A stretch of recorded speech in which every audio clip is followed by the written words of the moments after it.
Boa tarde, pessoal. Tudo bem com vocês? Vou começar falando sobre umas partes importantes da introdução da radioatividades e conceitos importantes, né? Então tá aqui. A gente vai acompanhar fazendo uma breve leitura, né?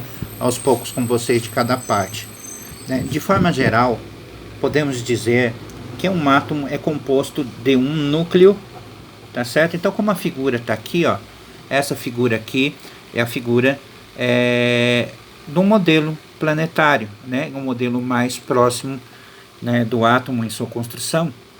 E a gente tem aqui o núcleo, onde a gente tem os prótons, tá certo?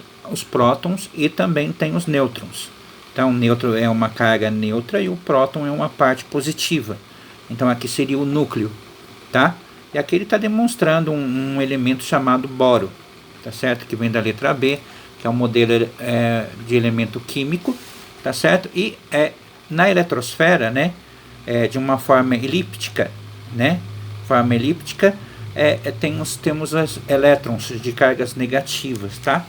E aqui ele está mostrando nos dizeres essa situação. Então, formado por nêutrons e prótons, rodeados de uma nuvem, tá certo, de elétrons, né? Os elementos químicos são definidos pelo número de prótons de seus átomos, tá certo? Por exemplo, o boro tem 5 prótons, né? Então, um exemplo, né? E o urânio também tem 92. Então, o urânio aqui, nesse caso aqui, né? Ele é colocado como radioativo, né? Então, temos aqui átomos do mesmo número, né, de prótons, mas diferente número de nêutrons, tá? São chamados de isótopo, por exemplo, tá? O urânio, tá, é o mesmo elemento, né, no caso está aqui demonstrando, mas só com diferentes composições, né, no número de prótons, tá? E vão se diferenciar também no número de nêutrons, né? Em geral, temos os átomos eletricamente neutros com o mesmo número de elétrons e o mesmo número de prótons. Então, esse aqui é um modelo simplificado, como já havia mencionado para vocês, tá? E nós vamos continuar aqui essa leitura, né, que estamos aqui colocando. Tá? Alguns átomos são naturalmente estáveis, enquanto outros são instáveis, tá? Os átomos com um núcleo instável, aos quais se transformam espontaneamente. Então, o que acontece? O núcleo, quando ele é instável, tá? Ele é instável, o que acontece? Geralmente, esses elétrons, esses elétrons que estão aqui girando, eles se desprendem e formam outro tipo de elemento, né, nessa estabilidade, né? Aí ele fala, nessa estabilidade eles liberam energia em forma de radiação, tá? São conhecidos como radionuclídeos, tá? Então, essa liberação de energia, no caso de desprendimento desses elementos, né, no núcleo instável, né, quando ele se torna instável, na formação de outros, é o que faz com que se dê esse nome conhecido como radionuclídeos. Tá? A radioatividade pode ser classificada em duas categorias, né? Isso é importante você ver: natural e artificial. Tá? Natural e artificial. Vamos analisar características de cada uma delas. Radioatividade natural é aquela em que ocorre espontaneamente na natureza, a partir de elementos químicos radioativos, né, como o urânio, né, que a gente viu aqui no exemplo. E existem outros também elementos que são radioativos além do urânio. O plutônio, né, é também um outro tipo de elemento radioativo. O iodo, né, assim como a gente viu em outros exemplos. A radioatividade artificial é aquela que é emitida por um átomo, né, após o seu núcleo estável ter sido bombardeado por várias partículas aceleradas, né? Alfa, né? Beta, né? Nêutron, próton, positron, deuteron, né? Após após a emissão, o núcleo modifica-se, né?